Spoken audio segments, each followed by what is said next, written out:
자, 오늘 본문 말씀을 가지고 사사기 강의 31번째 시간으로 입다의 서원이라는 제목으로 말씀의 은혜를 나누겠습니다. 함께 우리 제목을 따라 하시겠습니다. 입다의 서원. 한 번 더 따라 하시겠습니다. 입다의 서원. 네, 고맙습니다. 감사합니다. 지난 시간에 우리는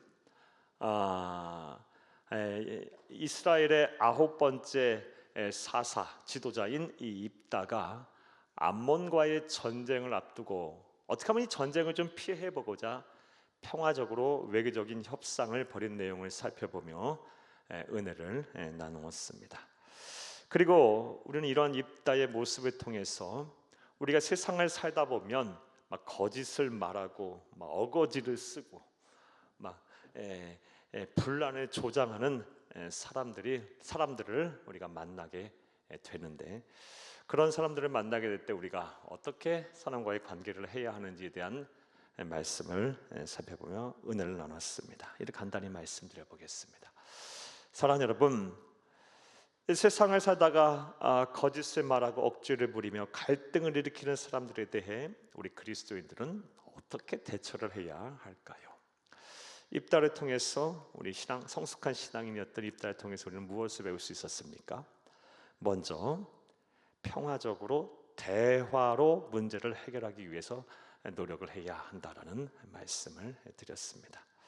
이를 위해서 감정보다 항상 우리 이성을 앞세워야 하고, 즉각적으로 반응하기보다는 지혜롭게 접근을 해야 한다라는 말씀도 드렸습니다. 사랑하는 여러분, 우리가 세상 살다가 보면 화를 내고 내가 가지고 있는 이 감정을 다 이렇게 드러내고 표출하는 것을 함으로 여러분 다 공감하실 거예요. 좋았던 적 한 번이라도 있으셨습니까? 저도 단 한 번도 좋았던 적이 없어요. 항상 후회하고 그때 참았어야 되는데, 그때 그런 말 하지 말았어야 했는데, 조금만 더 기도하면서 내 감정을 추스리고 더 참고 하나님의 뜻을 구하며 지혜롭게 말하고 행동했어야 하는데 항상 그랬던 것 같아요. 사랑하는 여러분, 감정보다 이성을, 즉각적인 반응보다 지혜로운 접근을 통해 여러분 평화적으로 또 대화로서 여러분과의 관계에서 여러분을 힘들게 하고 어렵게 하는 사람들과의 관계를 잘 풀어나가시는 여러분 되기를 간절히 주의 이름으로 부탁합니다. 또 거짓을 말하고 막 어거지를 부리면서 억지를 부리면서 갈등을 일으키는 사람들에 대해서는 어떻게 우리 그리스도인들이 행동해야 합니까? 오직 사실과 진리를 바탕으로 대처를 해야 한다라는 말씀을 드렸습니다. 상대방이 막 거짓을 말한다고 막 거짓 뉴스를 이야기하고 막 거짓 사실을 막 퍼뜨리면서 힘들게 한다고 나 또한 거짓으로 대응을 해서는 안 되는 겁니다. 너가 그렇게 나에게 거짓을 말을 했어, 그리고 거짓으로 나를 행했어, 난 더 큰 거짓말로 내가 대응하리라. 이러면 큰일 나는 거예요. 또 너무 그냥 그렇게 말하는 사람들이 것으로 인해서 내가 삶이 힘들고 피곤하고 지친다고 해서 그 거짓에 동조를 해서도 안 돼요. 그 순간을 모면하고자 그러면 더 깊은 수렁 속에 빠져들게 되는 거예요. 거짓은 또 다른 거짓을 낳는 겁니다. 사랑하는 여러분, 오직 사실과 진리를 바탕으로 순간 잘 참고 견디면서 대응을 하시는 여러분이 되기를 간절히 주의 이름으로 축복합니다. 이에 대해서 사도 바울은 그 누구보다도 이런 어려움을 많이 겪었던 사도 바울은 성령의 감화 감동을 받아 이 로마서 12장 21절 말씀에서 악에게 지지 말고 뭐해라? 선으로 악을 이겨라. 사실과 진리를 바탕으로 대응해라. 상대방은 거짓으로 나를 힘들게 할지라도 나는 선으로, 진리로, 사실로 그 거짓을 이기리라 라는 말을 한 것을 알 수 있습니다. 한번 따라합니다. 악에게 지지 말고 선으로 악을 이겨라. 한 번 더 따라합니다. 악에게 지지 말고 선으로 악을 이겨라. 이런 실천이 여러분 가운데 충만하기를 다시 한번 간절히 주의 이름으로 축복합니다. 또 우리 그리스도인들이 거짓을 말하고 억지를 부리며 갈등을 일으키는 사람들에 대해서 어떻게 행동을 해야 합니까? 하나님의 주권을 신뢰하면서 담대하게 나아가야 합니다. 그런 사람들 만나게 되면 우리의 심령이 많이 상하게 돼요. 그런 사람들과 이 관계를 형성하며 살다 보면요, 영혼이 얼마나 피로하고 영혼이 피로한 것과 동시에 또 마음과 생각이 막 무너져요. 마음과 생각이 막 두려움이 밀려오고, 그리고 막 염려와 근심으로 가득 차고, 막 자신이 없어져요. 이럴 때 사랑하는 여러분, 하나님은 내가 하나님의 말씀을 순종하고 선한 하나님이 주신 선한 양심을 지켰다 한다면 하나님은 항상 의인의 편이다 라는 믿음을 가지고 담대하길 간절히 바랍니다. 하나님의 뜻이 반드시 이루어질 것입니다. 믿음으로 나와 함께 하실 하나님의 주권을 신뢰하면서 담대하게 행동하시기를, 세상 앞에 당당한 그리스도인 다 되시기를 간절히 주의 이름으로 축복합니다. 또 거짓을 말하고 억지를 부리며 갈등을 일으키는 사람 앞에서 그리스도인은 어떻게 행동해야 합니까? 입다의 이 사례를 통해서 우리는 무엇을 배울 수 있었습니까? 때로는요, 사람의 힘으로 아무리 평화적으로 해결하려고 하고 또 막 용서도 하고 설득도 하려고 해도 안 되는 건 안 되는 일이 있어요. 그럴 때는 어떻게 한다? 억지로 해결하려 하지 말고 하나님의 심판에 맡겨야 한다. 하나님은 어떤 분이시다? 공의로운 분이시다. 지난주에 말씀드렸죠. 주일 낮에 말씀. 하나님이 공의로우시다는 말의 뜻이 무엇입니까? 절대적으로 의로우신 하나님은 세상 모든 일을 공평하고 오류가 없이 심판하신다. 하나님은 오류 없이 행한 대로, 하나님은 좌우로 치우치지 아니하고 편견 없이, 하나님은 공평하게 오류 없이 모든 만사를 심판하실 것입니다. 그러므로 의인이 고통이 당하는 것에 대해서 너무 괴로워할 필요도 없고, 그리고 내가 내 스스로의 문제를 해결하지 못하는 것으로 인해서 너무 염려하고 낙심할 필요도 없어요. 또 사랑하는 여러분, 내 힘으로 안 되는 건 이제부터 하나님이 하셔야 될 일인 거예요. 억지로 해결하려 하지 말고 하나님의 심판에 맡기세요. 그러면 원수 갚는 것은 내 소관이라고 말씀하신 하나님께서 반드시 우리 의인인 하나님의 백성인 저와 여러분의 마음을 시원케 하실 것이며 우리의 삶을 평안케 하실 것입니다. 우리 주변에 마음 힘들고 어렵게 하는 사람들을 싹 소멸하실 것입니다. 이런 은혜와 복이 여러분 가운데 함께하기를 간절히 주의 이름으로 축복합니다. 한번 따라합니다. 때로는 억지로 해결하려 하지 말고 하나님께 기도하고 맡겨라. 한 번 더 따라합니다. 때로는 억지로 해결하려 하지 말고 하나님께 기도하고 자유해라. 네, 자유하세요. 평안을 누리세요. 자, 여기까지가 지난 시간에 대한 말씀이었습니다. 이제 오늘 본문에 대한 강의를 하겠습니다. 오늘 본문 말씀은 입다가 이제 전쟁을 피할 수 없게 되자 이제 하나님 앞에 서원을 한 말씀이고, 그 서원을 또 이행한 말씀입니다. 오늘도 한 절 한 절 우리가 함께 읽어가면서 하나님께서 우리에게 주시는 영적인 교훈과 또 진리를 찾겠습니다. 큰 시간 되기를 간절히 바랍니다. 할렐루야, 할렐루야. 자, 먼저 오늘 본문 말씀 29절에서 31절까지의 말씀을 살펴볼 텐데, 29절에서 31절 말씀, 이제 입다가 언제 서원을 했으며 그 서원의 내용이 무엇인지에 대한 말씀이 29절에서 31절 말씀의 주된 내용입니다. 입다는 언제 서원을 했고 또 어떤 내용의 서원을 했을까요? 29절에서 31절을 함께 읽겠습니다. 이에 여호와의 영이 입다에게 임하시니 입다가 길르앗과 므낫세를 지나서 길르앗의 미스베에 이르고 길르앗의 미스베에서부터 암몬 자손에게로 나아갔으. 아멘. 여호와의 영은 그리스도의 영, 삼위일체 하나님이신 성령님께서 입다에게 임하셨어요. 이렇게 구약의 시대는 하나님께서 특별한 사람에게 특정한 사명을 주고 또 하나님께서 특별한 섭리를 베풀기를 원하는 사람에게만 하나님의 영인 성령이 임했어요. 그건 구약의 시대고, 지금 우리는 정말 은혜의 시대, 성령의 시대를 살고 있어요. 우리 주 예수님께서 보라고 승천하신 이후에 우리 주님께서 나의 영을 보내주시겠다고 말씀했어요. 보혜사 성령을 보내주시겠다고 말씀하셨어요. 지금 우리는 성령의 시대를 살고 있어요. 예수를 그리스도 믿는 우리 순간부터 우리의 심령, 우리의 영혼의 방에 누가 계세요? 하나님의 영, 그리스도의 영인 성령님이 계세요. 이 성령님과 함께 하나님의 나라 가는 그날까지 신앙생활 잘하는 거예요. 신앙의 자리, 사명의 자리, 가정의 자리, 교회 자리 잘 지키세요. 반드시 보혜사 성령님께서 여호와 함께 하실 것이고 여러분을 위해서 일하실 것입니다. 할렐루야.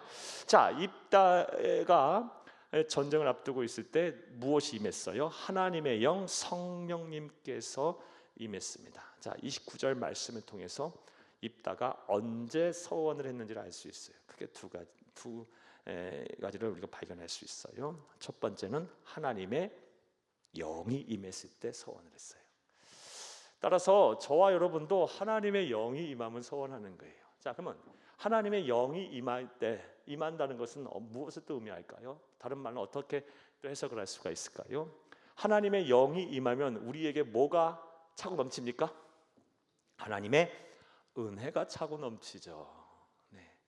내 안에 하나님의 은혜가 있을 때, 하나님의 은혜가 가득할 때 서원하는 거예요. 그때 서원하는 거예요. 하나님과 약속하면 그때가 기회인 거예요.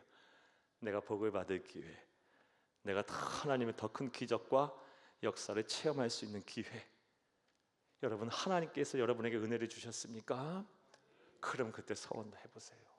도전적으로 신앙생활 하시고 또 여러분의 하나님 앞에 서서 독단자로 홀로 서셔서 하나님이 여러분에게 행하실 일들을 한번 보세요. 이런 결심도 하는 거예요. 가만히 죄송하지만 제 얘기를 해드리면 저도 목사로 가 되기까지 처음부터 목사가 되려고 한 사람은 아니었으니까 너무 잘하실 테니까요. 저는 목사가 되려고 전혀 생각도 안 하고 싶지도 않았고, 그런데 어느 순간에 목사가 되기 바로 직전에 하나님께서 저에게 막 은혜를 크게 부어 주셨어요.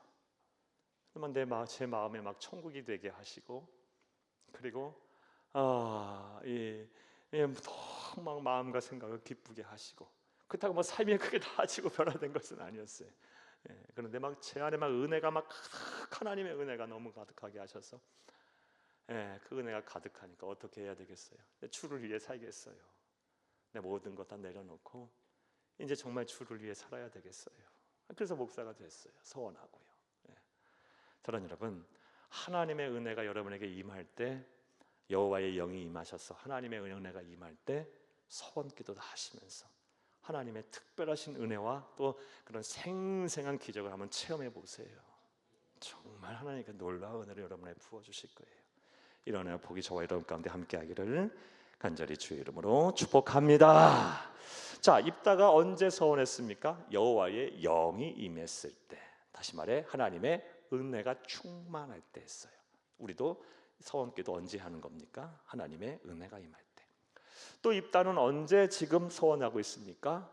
암몬 자손과 싸움을 앞두고, 전쟁을 앞두고, 어느 순간입니까? 삶이 가장 위태로울 때, 위기의 순간에 도저히 내 힘으로 쉽지 않다라는 것을 한계에 부닥쳤을 때, 느끼고 그 한계에 부닥쳤을 때 하나님이 일하셔야 돼요. 나는 어떨 수가 없어요.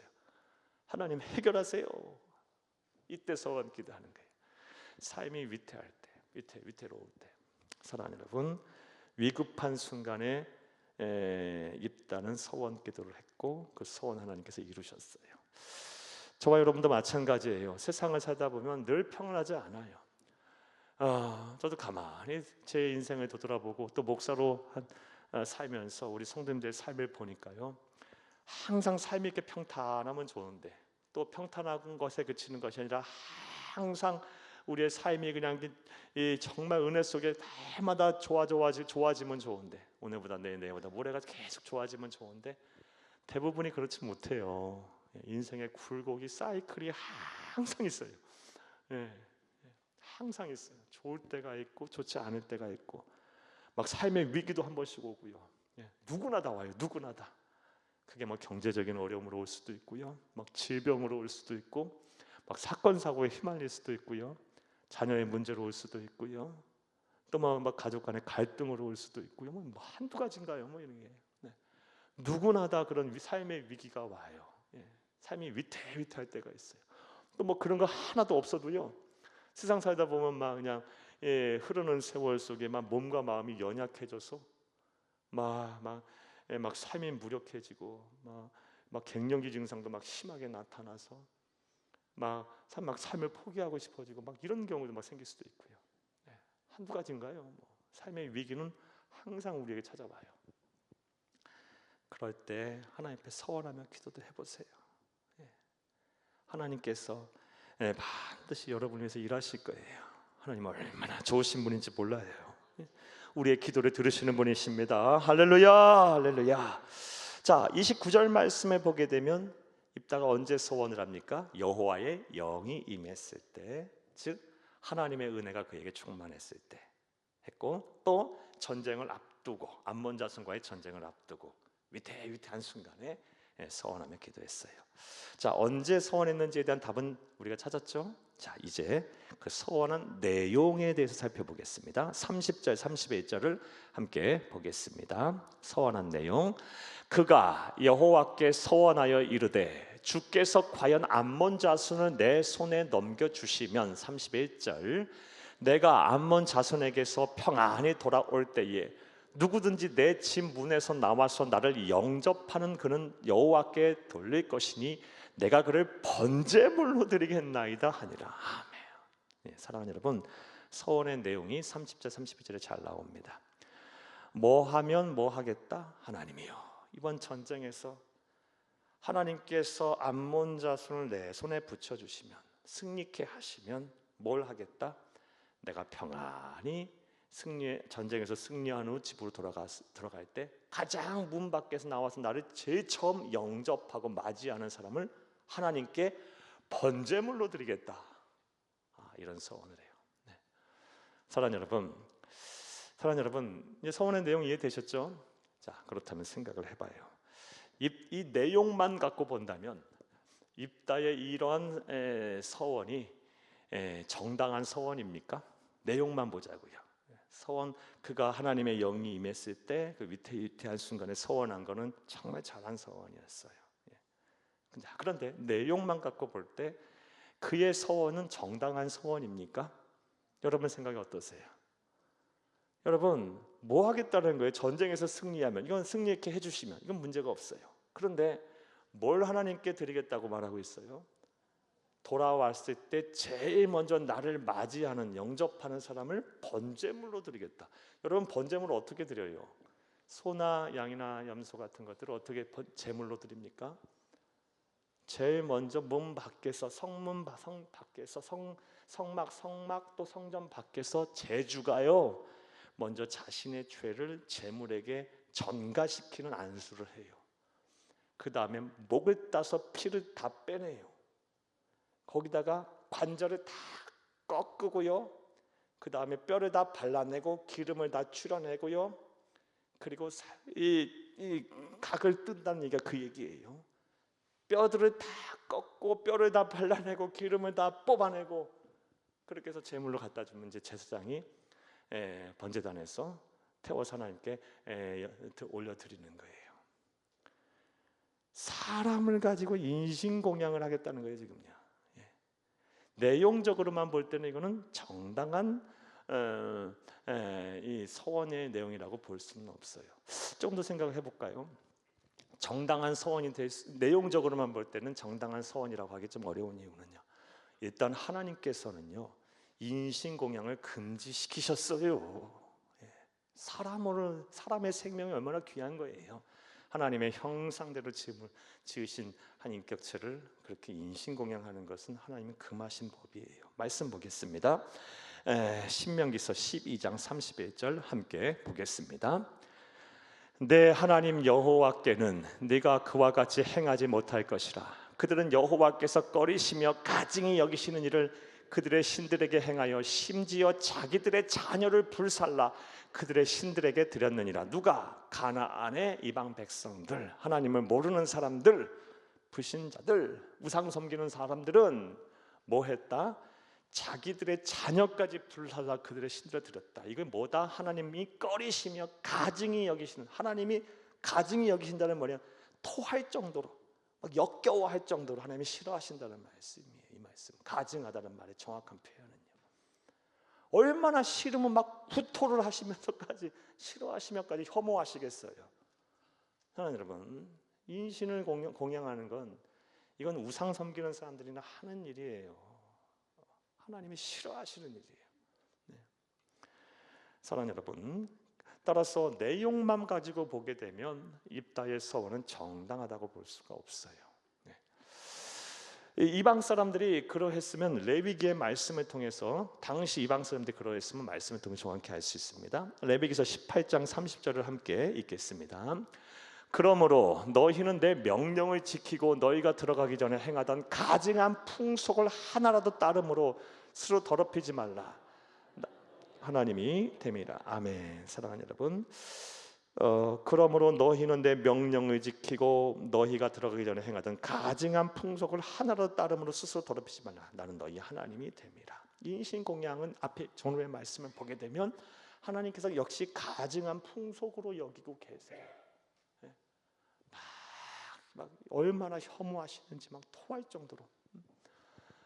그러므로 내용적으로만 볼 때 이 사람을 하나님께 번제물로 바치겠다. 제일 먼저 문 밖에서 나와서 개선을 하는, 나를 맞이하는 사람을 하나님께 번제물로 드리겠다라는 인신 공양을 하겠다는 말씀은 당시 우상 숭배자들이 하는 풍속, 하나님께서 가증히 여기시는 풍속을 따르는 것이기에 이건 정당한 서원의 내용이라고 볼 수 없습니다. 사랑하는 여러분, 그럼에도 불구하고 입다는 뭘 한 거예요? 서원을 했어요. 서원을 했다라는 것처럼만 우리가 주목을 할 필요가 있어요. 어느 순간에 은혜가 충만할 때, 그리고 나아가서 위태할 때, 얼마나 하나님의 도우심이 간절했으면, 하나님의 섭리, 하나님의 일하심이 필요했으면 서원을 이렇게 했겠어요. 가만히 생각을 해보면요, 입다가 이것이 하나님께서 인신공양하는 것이 이방의 풍속이고 하나님께서 싫어하시는 것임을 몰랐겠어요? 그만큼 그가 지금 절실하게 하나님께 도우심을 간구하고 있는 거예요. 사랑하는 여러분, 따라서 저와 여러분도 세상을 살다가 하나님의 은혜가 충만할 때, 그리고 또 삶이 위태할 때 도전적으로 또 하나님 앞에 나아 기도하면서 여러분 또 하나님과의 서원도 하고 또 기도하며 하나님과의 끝장승부도 보는 여러분이 다 되기를 간절히 주의 이름으로 축복합니다. 축복합니다. 자, 이렇게 입다는 하나님 앞에 서원을 했어요. 자, 이 서원을 한 것에 대해서 하나님께서 이제 어떻게 그 서원에 대해서 하나님께서 일을 하셨는지에 대해서 말씀을 보겠습니다. 32, 33절을 함께 읽겠습니다. 이에 입다가 암몬 자손에게 이르러 그들과 싸우더니 여호와께서 그들을 그의 손에 넘겨주심에 아르벨로서부터 민닛에 이르기까지 20성읍을 치고 또 아벨그라밈까지 매우 크게 무찌르니 이에 암몬 자손이 이스라엘 자손 앞에 항복하였더라. 아멘. 하나님께서 이 입다의 서원기도 내용 다음에 바로 이 말씀을 그대로 성서로의 기록으로 남기신 이유는요, 서원기도의 효과, 서원기도의 결과를 우리에게 부각하여 이렇게 설명하시기 위해서 이 성경을 이렇게 문맥 안에서 기록을 남기신 거예요. 사랑하는 여러분, 입다가 비록 그 내용이 정당하지 못한 방법으로 서원했지만 정말 하나님의 은혜를 절실하게 구하며 하나님의 은혜가 충만하고, 그리고 삶이 위태할 때 서원하며 기도했더니 하나님께서 어떻게 하셨어요? 즉각적으로 응답하셨어요. 입다가 기도한 대로 하나님께서 제발 암몬 자손을 내 손에 붙여주옵소서, 승리케 하옵소서 했더니 대승을 거두게 하셨어요. 크게 이기게 하셨어요. 사랑하는 여러분, 이처럼 서원 기도는 기도 응답이 빨리 나타나는 기도예요. 사랑하는 여러분, 지난 신여축복 말씀성회 때에도 이 서원 기도에 대한 자세한 말씀을 드렸죠. 정말 삶이 하나님의 기도 응답이 절실할 때, 그리고 뭔가 하나님과의 그런 결판을 지어야 할 때 하는 기도가 바로 서원 기도, 하나 더 하면 금식 기도라고 말씀을 드렸어요. 사랑하는 여러분, 이 서원 기도도 이렇게 한번 하심으로 여러분의 삶에 하나님의 역사, 하나님의 기적을 꼭 체험하는 여러분이 되기를 간절히 주의 이름으로 축복합니다. 축복합니다. 자, 그런데 오늘날 성도들에게 서원 기도해라 그러면 잘 안 하세요. 또 두려워하시고, 또 많은 분들이 서원하려고 하지 않아요. 워낙 어려서부터 서원하면 반드시 이행해야 된다는 말씀 들어서 기도하기도 하지만, 사랑하는 여러분, 서원이라는 것이 뭘 의미해요? 하나님과의 약속이고요, 그 약속을 행한다는 것을 의미해요. 한마디로 하면 헌신해야 한다는 것을 의미해요. 이런 의미로 볼 때 서원 기도는 헌신 기도라고도 볼 수 있어요.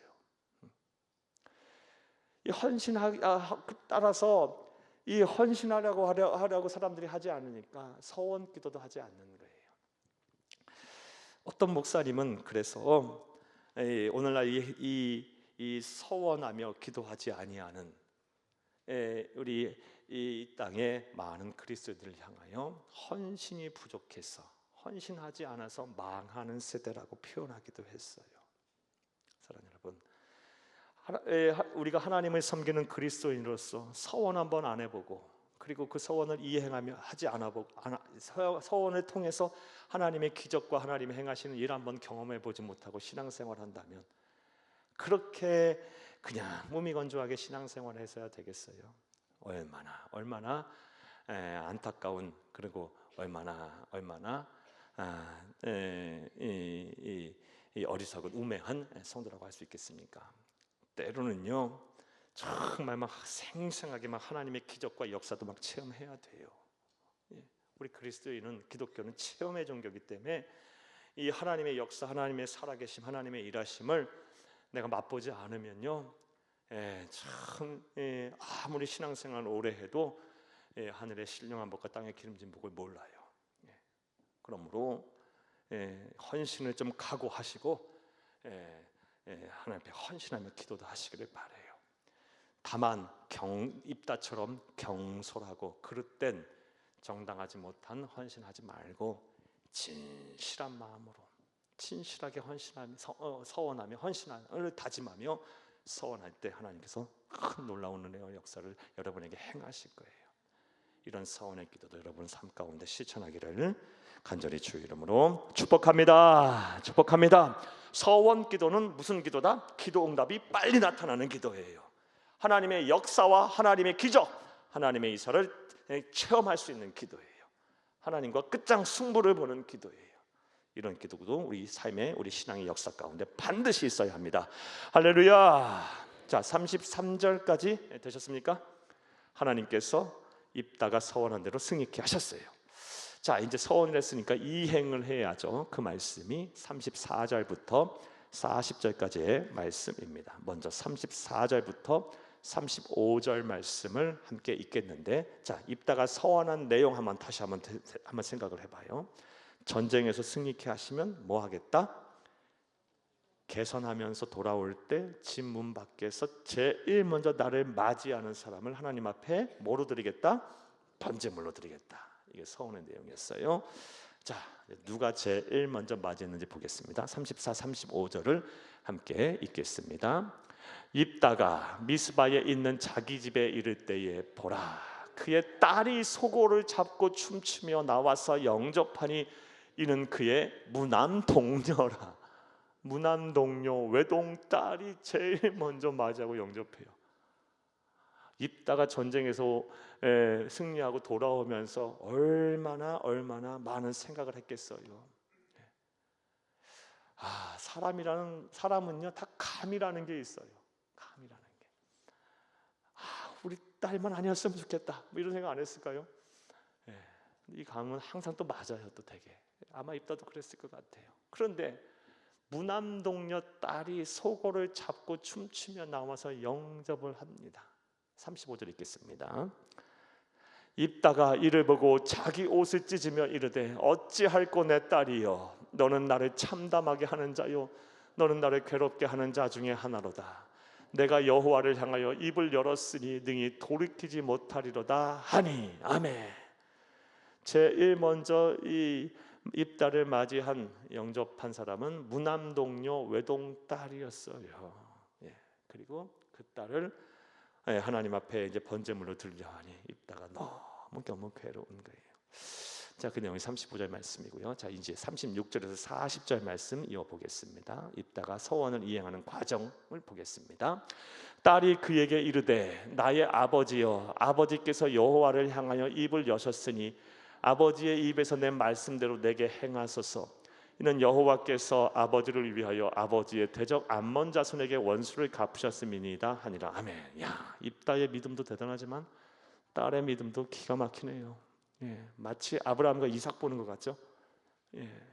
여러분의 자녀들도, 여러분의 후손들도 입다의 딸과 같은 믿음의 조상, 축복의 조상들이 되기를 간절히 바랍니다.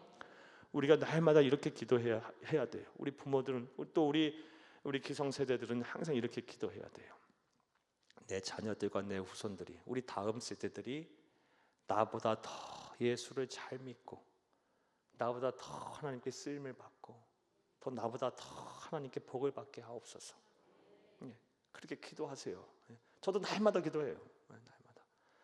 하나님이요, 우리 자녀들이, 또 우리 교회 모든 우리 자녀들, 우리 성도들, 우리 후손들이, 우리 다음 세대들이 우리보다 더 예수를 잘 믿고 더 하나님께 쓰임 받기를 원해요. 더 하나님께 복을 받기를 원해요. 야, 입다의 딸 기가 막히네요. 이런 신앙의 고백을 하네요. 37절 읽겠습니다. 또 그의 아버지에게 이르되 이 일만 내게 허락하사 나를 2달만 버려두소서.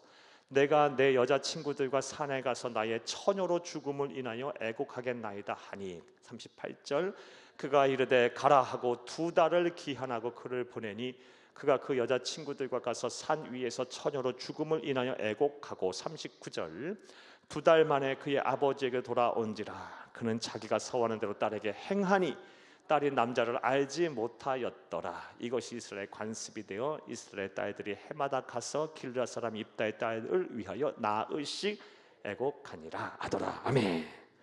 자, 입다는 서원을 이행했습니다. 즉각적으로 이행을 했습니다. 자, 이러한 입다의 모습을 통해서 우리는 다음과 같은 2가지의 영적인 진리를 찾을 수가 있어요.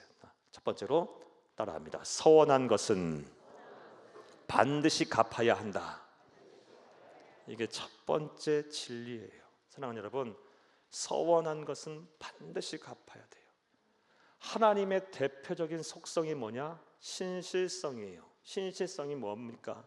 약속하신 거 반드시 지키시는 분이에요. 거짓이 없으신 분이에요. 시건하는 분이 아니에요. 말을 삼키는 그런 분이 아니에요. 이랬다 저랬다 하시는 분이 아니에요.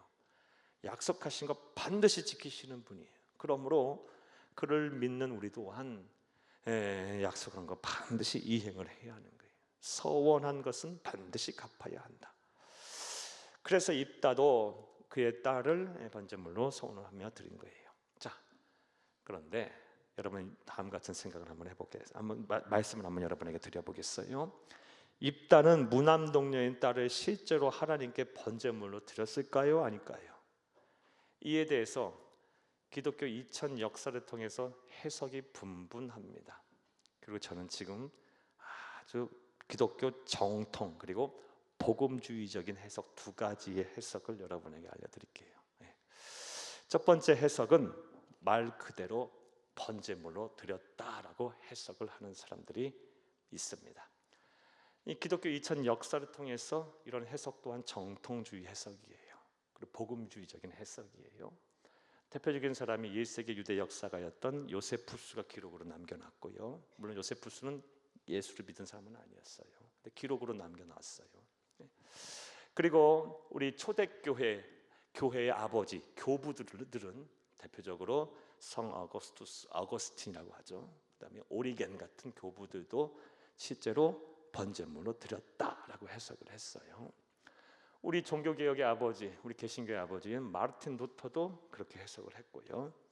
또 우리 목사님들 서재들 보면 주석서, 성경을 해석하는 해설서인 주석서 중에 매튜 헨리라고, 헨리 주석서 아주 유명한 주석가가 있는데 그 사람도 17세기 영국 목사님이세요.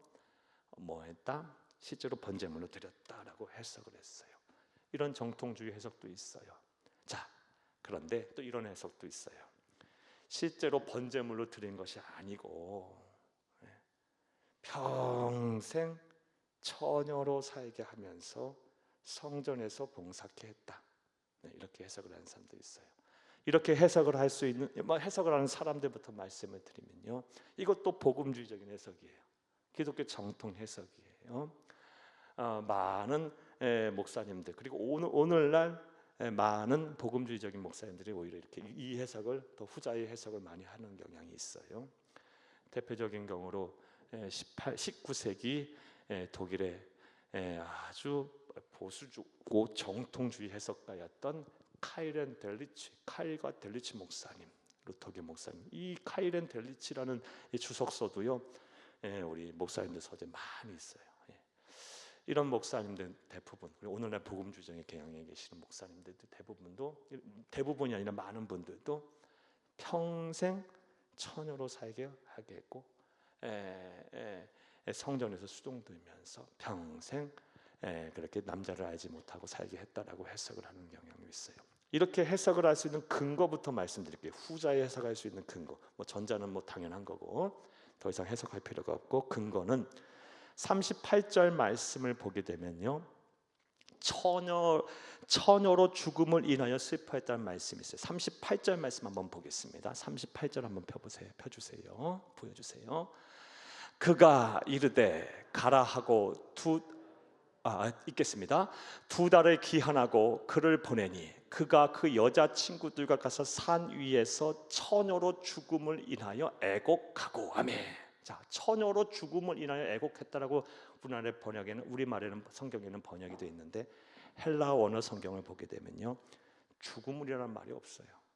히브리어 원어 성경을 보게 되면 처녀로 인하여 애곡하고. 우리 흔히 처녀로 인하여 애곡하고, 평생 처녀로 사는 것을 인하여 애곡하고, 또 처녀로 죽음을 인하여, 처녀로 살다가 죽음을 인하여 애곡하고, 이렇게 해석을 할 수도 있죠. 해석은 중의적인 해석이 가능한 거예요. 평생 처녀로 살다 죽음을 인하여 애곡하고, 평생 처녀로 인하여 애곡하고, 처녀로 죽는 것에 대해서 애곡하고, 이렇게 해석, 다양한 중의적인 해석이 가능한 거예요. 그래서 평생 영영 처녀로 살게 했다라고 해석을 하는 사람도 있어요. 사랑하는 여러분, 그런데 번제물로 바쳤건 평생 무남동녀 외동딸을 처녀로 살다가 남자를 알지 못하고 평생 살게 하다가 그렇게 죽게 했건 간에 입다의 가정은 망한 거예요. 당시 시대상, 당시 사회상, 당시 문화상에서 볼 때 후손을 잊지 못한다? 이건 큰일 나는 거예요. 망하는 거예요, 여러분. 딸이 죽어서 번제물로 바쳐서 후사를 잊지 못하건, 사랑하는 여러분, 평생 성전에서 수종들게 함으로 남자를 알지 못하게 하고 처녀로 살다 죽게 해서 후사를 잊지 못하던 그 집은 망한 거예요. 뭐 때문에? 경솔하고 그릇된 서원을 잘못해서. 서원한 거 반드시 이행을 했기에 하나님께서 복을 주셨지만, 또 그런 하나님이시기에 전쟁에서 승리케 하셨지만, 경솔하고 그릇된 서원을 했더니 그의 집안이 망하는 비극을 맞이하게 됐어요. 중요한 것은 경솔하고 그릇된 서원을 하지 말아야 하고, 또 서원한 것은 반드시 뭐 해야 한다? 갚아야 한다, 지켜야 한다라는 말씀이에요. 자, 이해되셨습니까? 이런 두 가지 해석이 공존해요. 무엇을 믿던 여러분의 자유예요. 저는 이 두 가지 해석이 다 가능하다고 봐요. 성경 그대로 이것을 그냥 번제물로 드렸다고 해석을 할 수도 있고, 이 성경의 이 성경 그 문자 그대로 해석을 하는데도 중의적인 해석을 할 수 있으니까, 처녀로 죽는 것으로 인하여 이렇게 해석을 할 수도 있으니까, 또 여러 기독교 정통 해석, 복음주의 해석을 하는 목사님들의 해석에 의해서 또 평생 그렇게 처녀로 살다가 죽었다라고 해석을 할 수 있습니다. 또 번제물로 드린다는 것도요, 번제물이 하나님께 바침, 하나님께 드림이라는 그런 또 중의적인 의미도 있거든요. 그래서 그렇게 해석도 할 수 있어요. 실제로 번제물로 드렸든 아니면 영영 처녀로 살다가 죽게 했든 간에 입다는 경솔하고 그릇된 서원을 해서 비극을 맞이하게 됐어요. 집안이 망하는요. 사랑하는 여러분, 그럼에도 불구하고 입다가 그걸 몰랐겠습니까? 서원한 것은 반드시 갚아야 한다는 것을 알았기에 그런 믿음의 사람이었기 때문에 그것을 이행했어요. 그리고 하나님께서는요, 이후에 또 이런 믿음을 보시고 입다에게 또 복을 주셨겠죠. 우린 성경의 기록으로 남겨져 있지 않아서 자세히 몰라요. 하나님은 믿음의 사람을 버리지 않아요. 히브리서 11장 말씀해 보면요, 히브리서 11장은 믿음의 장이라고 하죠. 믿음이 무엇인지에 대한 정의를 내린 이후에 이 믿음을 소유했던, 우리가 본받고 따라야 될 믿음을 소유했던 수많은 믿음의 영웅들의 이름이 쫙 나오는데 그 가운데 입다의 이름도 있어요. 그러니까 성경에는 자세히 기록도 하지 않았지만 이렇게 딸을 하나님 앞에 바치는 일을 행하면서까지 이 서원을 이행한 입다, 하나님 내버려 두셨겠어요? 성경의 기록에 남아있지 않아서일 뿐이지 복 주셨을 거예요. 반드시 하나님께서 그렇게 하셨을 거예요. 하나님은요, 믿음의 백성, 믿는 자의 믿음을 가진 자를 포기하지 않으십니다. 반드시 복 주십니다. 크게 사용하십니다. 저와 여러분, 오늘 이 사사기 11장 말씀에서 하나님께서 포커스, 주목하고 계시는 말씀이 서원에 관한 말씀이기 때문에 이 입다의 이런 비극의, 입다의 가정의 비극을 기록을 남겼을 뿐이지, 저는 확신해요. 입다에 큰 복을 주셨으리라 믿습니다. 이런 결단까지 하면서 서원을 했는데요. 자, 한번 따라합니다. 서원했으면 이른 시일 안에 반드시 갚아야 하고, 그렇지 않으면 큰 죄가 된다. 서원한 것은 반드시 갚아야 돼요. 이 말씀 한번 보겠어요. 시간이 없으니까 한 말씀만 보겠습니다. 신명기 23장 21절에서 23절을 함께 보겠습니다. 내 하나님 여호와께 서원하거든 갚기를 더디하지 말라. 내 하나님 여호와께서 반드시 그것을 내게 요구하시리니 더디면 그것이 내게 죄가 될 것이라. 내가 서원하지 아니했으면 무죄하리라. 아멘. 여기까지 보겠어요. 더디 갚지 말라. 이런 신뢰에 서원한 것은 반드시 이행하시기를 반드시 바랍니다. 자, 또 입다의 서원, 그리고 이 서원을 이행하는 입다의 모습을 통해서 우리가 배울 수 있는 영적인 진리 두 번째는 무엇일까요? 따라 하시겠습니다. 성숙한 신앙이라면 매사 말을 조심해야 한다. 말 조심해야 돼요. 말 잘못해서 큰 비극을 맞이한 거예요. 전쟁에서 승리하고 나서 이게 뭡니까? 말 잘못해서 그래요. 사랑하는 여러분, 민수기서 14장 말씀에 보면 참 무서운 말씀이 나와요. 민수기 14장 28절을 함께 읽겠습니다. 그들에게 이르기를 여호와의 말씀에 내 삶을 두고 맹세하노라. 너희 말이 내 귀에 들린 대로 내가 너희에게 행하리니. 하나님께서 직접 말씀하신 말씀이에요. 너희 말이 내 귀에 들린 대로 내가 너희에게 행하겠다. 그러니까 아유 죽겠어요. 그 죽는 거예요. 막 삶을 비관하고 부정하고 원망하고 불평하고 막 저주하고, 그러면 그 말이 하나님께 다 들림으로 그대로 되는 거예요. 설령 내 삶이 누가 봐도 비관적이고 누가 봐도 부정적이며 누가 봐도 참 어려울지라도, 그럼에도 불구하고 하나님 나는 살아야 돼요. 나는 하나님 축복받은 백성이에요. 그러면 막 내 자신을 축복하고 막 가정을 축복하고 막 사랑의 말, 축복의 말, 위로의 말, 막 사람을 소생시키는 아멘들을 안 하네. 막 생명의 말, 막 이런 말들을 하면 하나님 복을 주실 줄로 믿습니다. 예, 그리스도인들은 말 조심하며 살아야 돼요. 여러분, 내 귀에 들린 대로 행한다 그랬었어요.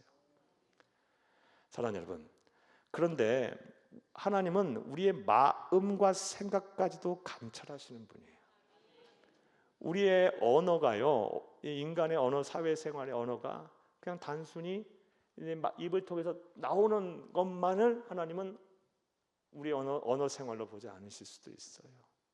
여러분, 말을 막 이렇게 하지 않는다 할지라도 내 마음속으로 계속 되뇌이면서 말하고 그렇게 할 수 있잖아요. 그것도 하나님의 귀에 생생하게 들릴 거라 생각해요. 여러분 스스로도 자꾸 그렇게 여러분 스스로에 대해 말하지 마세요. 자꾸 여러분 스스로를 또 축복하고, 여러분의 심령, 여러분의 영혼에 얼마나 하나님의 능력이 있으신, 얼마나 하나님께서 통곡하시면서 여러분 함께 하신 하나님의 영이 계세요. 사랑하는 여러분, 그러므로 여러분 스스로도 막 존귀하게 여기고, 여러분 스스로도 막 축복하고, 피곤하지 말고, 원망 불평하지 말고, 그리고 또 내 입을 열어서 남을 막 저주하지 말고, 여러분 말한 대로 들린 대로 하나님께서 행하신다 그랬어요. 이런 것 생각하면요, 그냥 우리의 그리스도인의 언어 생활이 어떻게 해야 되는지 답이 분명하게 나와요. 설령 여러분이 힘들고 어렵게 하는 사람들 향해서도 우리는 꾹 참고 그냥 축복의 말을 하세요. 그러면 그 복이 여러분에게 임할 줄로 믿습니다. 제가 이 그리스도인으로 살고, 목사도 무엇보다 목사로 살면서 참 말조심해야겠다라고 생각한 적이 정말 많아요. 저도 사람인지라 섭섭하게 하고 힘들게 하는 사람 보면 에이 막 이렇게 한마디 할 수 있잖아요. 그대로 되더라고요. 몇 번 경험했어요. 몇 번. 그래서 정말 조심해야겠구나. 정말 조심해야겠구나.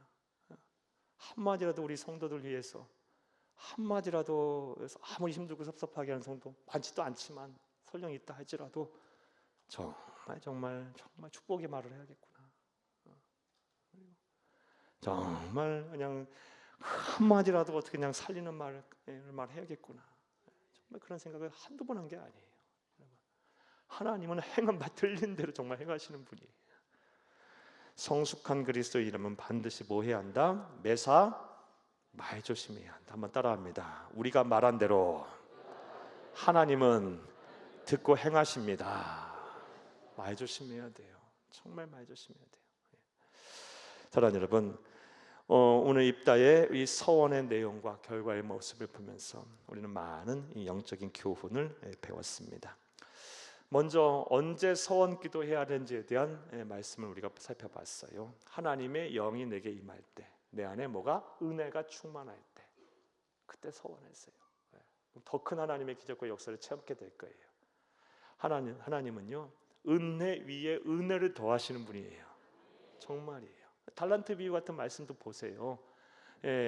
5달란트도 10달란트 남긴 사람들이 더 하나 배를 남겼더니 1달란트 받은 것까지 뺏어서 10달란트를 더 남긴 사람에게 주잖아요.